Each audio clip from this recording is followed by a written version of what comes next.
मित्रांनो, आपल्या सर्वांचं पुन्हा एकदा स्वागत आहे कॉम्पिटिटिव्ह एक्झाम हब या आपल्या यूट्यूब चॅनलवर।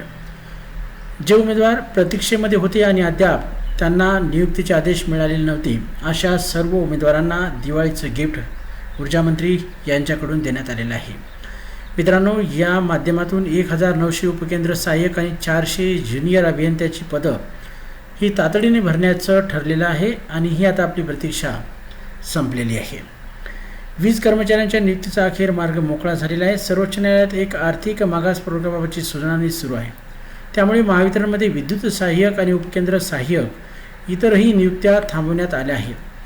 6 वर्षापूर्वी म्हणजे जुलै 2019 महावितरणने येथील सर्वाधिक रिक्त असलेल्यापैकी विद्युत सहाय्यकाची 5000 आणि उपकेंद्र सहाय्यकाची 2000 पदे भरण्याची प्रक्रिया केली होती।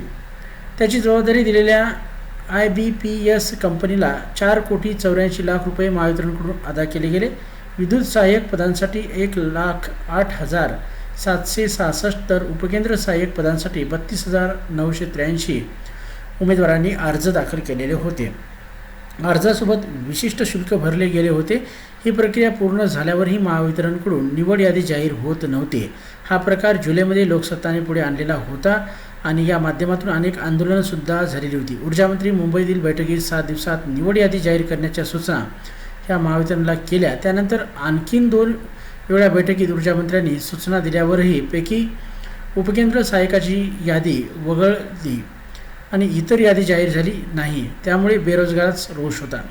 शेवटी महावितरणने सर्वोच्च न्यायालयाच्या निकषाचा अभ्यास करत जाहीर न झालेली यादी आणि आर्थिकदृष्ट्या मागासवर्गासाठी राखीव जागा वगळता इतर सुमारे 1,300 उपकेंद्र सहाय्यक आणि 400 ज्युनियर अभियंत्याची तातडीने नियुक्तीचा निर्णय हा घेतलेला आहे।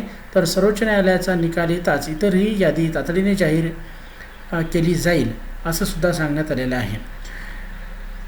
महावितरणने आर्थिक मागास प्रवर्गातील कोटा आणि जाहीर न केलेली यादी वगळून उपकेंद्र सहाय्यक आणि ज्युनियर अभियंत्याची सुमारे 2300 जागा तातडीने भरण्याचे ठरवलेले आहे आणि इतर जागा सर्वोच्च न्यायालयाचा निकाल येताच भरल्या जाईल।